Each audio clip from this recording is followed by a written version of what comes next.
thought the part from Mob James comparing Death Row to a Cinderella story, I'd never had thought of it that way, but I thought it Mm. was one of the more profound and intriguing statements. So as a director, when someone says something like that to you, like what happens to you? Well, I mean, I have to say I was very surprised by Mob James. He's a, he's a really thinking, evolved person who obviously had an incredibly difficult upbringing, very abusive father who used to sort of whip him with barbed wire and stuff and caused him, I think, terrible trauma. And then, you know, fell in love with violence and dishing it out. And then I think, partly he talks about it in the film, partly through the death of his brother. He suddenly realized that, like with the death of his brother, he had caused so much heartbreak for other people who lost their sons, their brothers, and I think he says in the film, he wanted to give back. He wanted to do something positive to, kind of in a way make up for all the stuff he'd done. And so, and he's very moving, I think, in the film Mob James. I mean, to see him crying over his brother and, real tears of grief, and to let all that emotion in and use it in a positive way, I thought was pretty amazing, actually. I was very moved by him. Yeah, me too. I think he gives some of the best commentary, most insightful commentary in the film. So that's a credit to you as a director for bringing that out. So that was awesome. Also, I wanted to know, with one of the other people I was very intrigued was with Xavier Hermosillo, if I'm saying his last name correctly. Difficult a last name to get right. Yes, for me at least. I practiced it many times for the voiceover and always got it wrong. Okay. Yes. But I was intrigued with him in the sense that he was talking about things that the LAPD made disappear, that he either saw or believed, that whether it was Bernard Parks or other members high up. So what were those things, or were you guys able to get any more specifics on those type of things? Well, Xavier was a judge on the Fair Rights Tribunal. In other words, if police officers felt that they were incorrectly dismissed or there were discipline charges, it was an official tribunal, part of the LAPD, justice program, I guess. And he had seen a photograph of Bernard Parks' daughter with Perez and Mac. And he says in the film, they were all dressed in red, the colors of the Mob Pirus. And I couldn't believe it. He said, I couldn't believe it. Here's the police chief's daughter standing between these two guys. And I said to the other members of the tribunal, am I seeing things? And they said, no, this is Bernard Parks' daughter. And then suddenly the photograph disappeared. That was it. They put it into the evidence or whatever. They stamped it. And suddenly the photograph just disappears into thin air. But, which I think, and I feel, he says, I think Bernard Parks was far too involved in the whole thing. And to the extent that there were a couple of very, very good witnesses in two different prisons who were visited by the same two detectives from the LAPD and threatened with basically death if they testified against Mac and Perez and this guy Harry Billups, who was reckoned to be the hitman, who was a friend of David Mack's. These two detectives were in turn disciplined for intimidation of witnesses. So they were in fact brought to the tribunal and disciplined for their behavior. So this wasn't, and this is all subsequent to anything that Russell Poole came up with. So this is unbelievably credible information. And I'm convinced that they were involved. I'm convinced that the basis of Russell Poole's theory was correct. I mean, there were obviously details and things that weren't correct, as with any theory, but the substance of what he was saying was correct, which was there was corruption on the LAPD to that extent that these kinds of things were happening. Well, also in Last Man Standing, you have Phil Carson, the FBI investigator, who, like you, shares the similar thought and belief of Russell Poole's work. So, given that there's been so many lawsuits, so many films, so many documentaries, so many different things, the Russell Poole has stated his case before he passed. Phil Carson now is in your film publicly saying these things, and now we have your film, Last Man Standing. What can the public do? What do you expect to happen? Like, what are the next steps of potentially ever getting this solved or something happening? Well, I think probably the sensible thing for the LAPD to do, given that this all happened a long time ago and they still are looking for some kind of credibility, as they're not the most reliable or credible police force operating in the United States, would be to say, we've come up with evidence supporting this theory.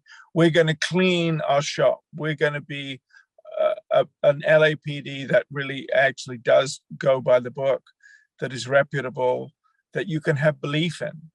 I think at the moment, the LAPD don't have the LAPD are a frightening bunch of people that you kind of avoid, and you don't go to them for justice. It's, they don't have the credibility that they should have. And that would be a very good way of saying, we've come clean, we're cleaning shop. When we're not pretending that things didn't happen that happened. And I think that's what Russell really wanted. Russell was a, son of an LAPD police officer. He loved the LAPD, and he was just broken by the corruption that he saw, and he was coming up with evidence that, and people saying we can't see it, Yeah. So one also as a journalist, I think you have to, part of what you do is you follow what you believe and you keep saying it. And sometimes something happens and sometimes it doesn't, and I feel very sorry for Valletta Wallace, Biggie's mom, who has, pursued this lawsuit. And I spoke to the lawyer, Perry Saunders, just a week ago, who's still trying to get the thing moving again. And one can only hope that that happens. Yeah. But in the meantime, I think, when people like Kading, who seemed a very pleasant person when I met him, if they come up with theories that are completely incorrect in order to sell books or whatever they think they're going to do, or that they're basically still working for the LAPD, you have to discredit them. You can't, I find I get very involved in the films that I make. I made a couple of films about Eileen Wuornos. I was a witness at a trial with Eileen Wuornos, who was in Monster, and I felt a real connection with Russell, and so I follow up on those bits of work when things haven't happened the way they should have done. Well, you've done Biggie and Tupac, Last Man Standing. You have 2 Eileen Wuornos films. You got the Tales from the Grim Sleeper, Kurt and Courtney. What, as a filmmaker, as a journalist, as a person, what draws you to this darker reality of life? Well, I'm obviously made lots of different kinds of films too. But I guess these stories, it's the story of Biggie and Tupac is a big story. It's not just about Biggie and Tupac. It's very much a story about America. It's a story about American justice. It's a story about, a country where you would hope that there is a proper democracy and there's a functioning justice system, and there's a process that is fair and equitable.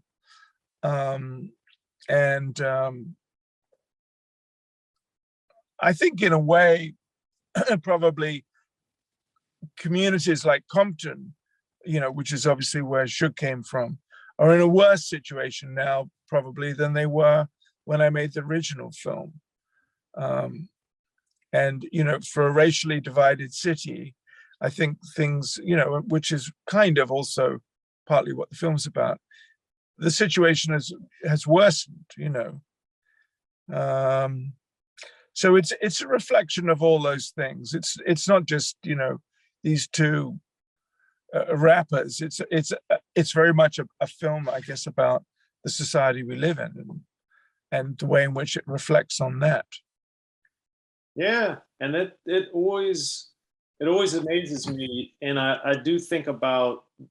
I've seen several of your films, obviously not all of them, but several of them do deal with this dangerous stuff. So you never worry about your safety or your well-being as you're doing this stuff. I mean, I think I think one always worries about these things before you start. In fact, I remember when we were doing Grim Sleeper, I had an English cameraman, and the researcher we had at that time working on the film was Tiffany Haddish. It was before she became famous, and has moved on to Hollywood, because she lived in the block next to where the Grim Sleeper had lived. And she managed to fill, she was being funny, but she was being kind of like devil's advocate. She managed to terrify this cameraman so much that he quit after 3 days. He kept thinking he was going to get shot, all the rest of it. And so, you can just terrify yourself if you allow yourself to go there. But I always believe that if you make friends with the people in the community and you're basically coming from a good heart, that people on the whole are very, very receptive. I mean, people in Compton kind of, enjoyed having us around, and we hung out with a lot of people. And I think, we had a very interesting time doing the film, and I still have friends in Compton from that period of time. In fact, Pam, one of the people we met, when we were making Tales of the Grim Sleeper, was a producer on this film, Last Man Standing, and obviously knew a lot of the gang members and so on because she lived there. And I think one of the things I enjoy about making these films is that you develop friendships with people you would never normally meet, profound friendships, So that's kind of what I get out of it, more than I'm going to get shot the next minute. Yeah, well, let's hope that's not the case. But Yeah. I did one other, you bring up Pam Brooks. One of the great scenes I thought too was when the people thought you were an LAPD officer and she explains how you weren't, like how that ridiculous that was. Yeah. Well, they thought I was Greg Kading. How? Well, I think that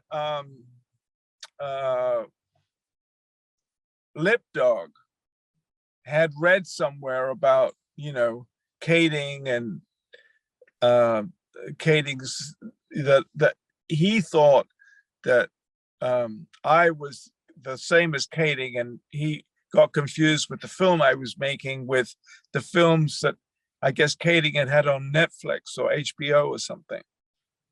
And so he was like, oh, he's a police officer. He's just doing the story and he's a cop, and we hate cops kind of thing. Pam was like, I wouldn't have anything to do with a cop. But is also, just how rumors go around those communities. You can just end up in the wrong place easily, and you need someone like a Pam to stand up for you. Yeah, absolutely. One other thing too I thought was intriguing was some of the less discussed sides of Suge, like Danny Boy talking about how he was crying and feeling very vulnerable, and his niece talking about, and others talking about how he didn't really have a foundation, which given what you said about him having an actual real family growing up, and what I know about his life too, it just seems so bizarre that Suge would have felt isolated or not have a real foundation when it seems like he actually did. He just didn't use it, I guess, or didn't uh, engage it in properly. Just very intriguing, some of those revelations in Last Man Standing. So just very, very interesting stuff. So, all right. Well, uh, Nick Broomfield, thank you so much for your time. Is there anything else you wanted to add about Last Man Standing? Um, Only that it's going to be on Hulu on the 20th of this month, and then it's going to be on Stars. I think it premieres on Stars on December the 23rd at 8 p.m. I don't know which time zone that is. And I think, it would be good to find ways of pushing Russell Poole's theory and his beliefs.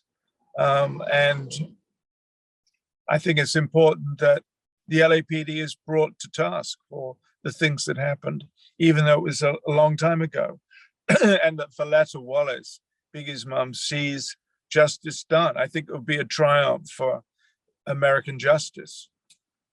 Yeah, and I agree, and I think it's necessary. And another thing about Last Man Standing, Mob James has another quote, which I've heard basically since 1996, was that somebody had to die after Tupac was killed, Mm. and that statement and sentiment is relatively well known and accepted for people that deal in that world. And I just thought it was interesting that it was now put to film in a way and by somebody who was actually there. And what are the ramifications of that statement, do you think, today now? Well, I suppose the real tragedy of the whole story is that no one won anything. I mean, there were no winners. I mean, I suppose you could say the guys who ran Interscope, who lived in Beverly Hills, they were the winners. They got a great deal of money. I don't think Suge has a great deal of money. I think basically all ended up with them. And of course, many people died for what? It's kind of a lesson that, when the going's good, hold on to what's good. Don't create lots of problems that are completely unnecessary. And I think, again, Mob James says that. He says, after Tupac's death, everything finished. People just went back to Compton and got on with their old lives. And, most of them had less than what we did before. No one was rich. No one could build a big house on Malibu. And, I think that was the sad part of the story, is that there was so much potential, so much talent, such incredible possibilities. And yet, because of petty little squabbles, it all disappeared into nothing, really. Obviously, there's there's the legacy of all this amazing work. Yeah. Well, and to your point, I mean, that's from Mob James' side that was working for the label.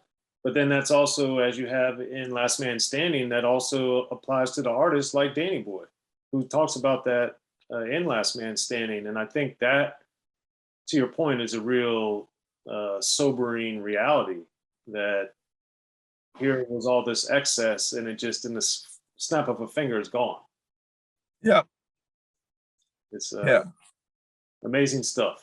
In Last Man Standing, I thought it was also interesting how Kendrick Wells talked about how Tupac wanted revenge for being shot. And this was in different people saying like he plotted to try to get with Faith Evans, and this side of Tupac, this venomous, vengeful side of Tupac. as people were telling you these stories, were these revelations to you, or had you learned more? Had you seen some of that with Biggie and Tupac already? I hadn't really. I mean, I think the Biggie and Tupac film was it was a very actually very different film. It was much more looking at Russell and Russell's theory. This film is, much more looking at the personality, I think, of Tupac than I ever did in the first film. And I think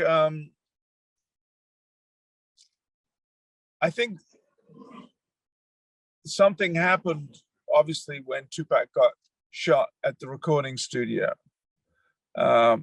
He was hanging out with all these pretty rough guys in New York.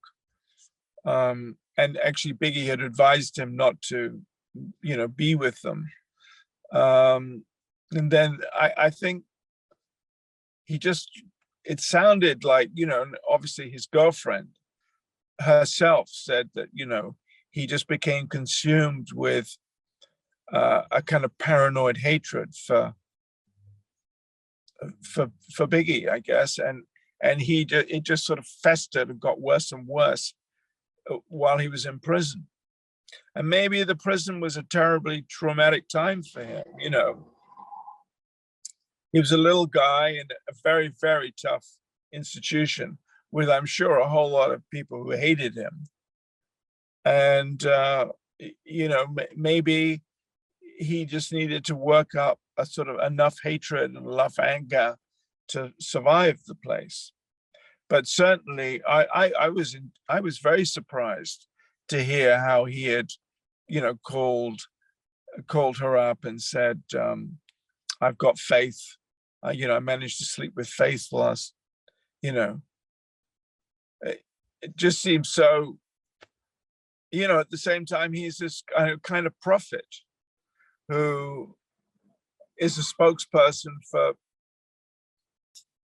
so many people because of his amazing writing and his, I think many people regard him as a prophet. So this was definitely a really small side of Tupac. And, I guess we all have those sides, Be sure to check out the History of Gangster Rap by Soren Baker. He's official. History of Gangster Rap features exclusive interviews with Ice-T, Snoop Dogg, MC Ren, the D.O.C, and dozens of others. The History of Gangster Rap, a definitive look at how Los Angeles changed rap forever. In Los Angeles, the streets definitely set the tone of the hip-hop music. At 19, I got a $50,000 car. My whole angle always was, I'll be street, but I will always tell you the horrors that go along with this life. There will be penalties and casualties for just wearing the wrong color in somebody's neighborhood. And once gangster rap made it from the streets to the TV, the genre exploded. With Fab 5 on Yo MTV Raps with NWA. Yo MTV, it just catapulted us from being local heroes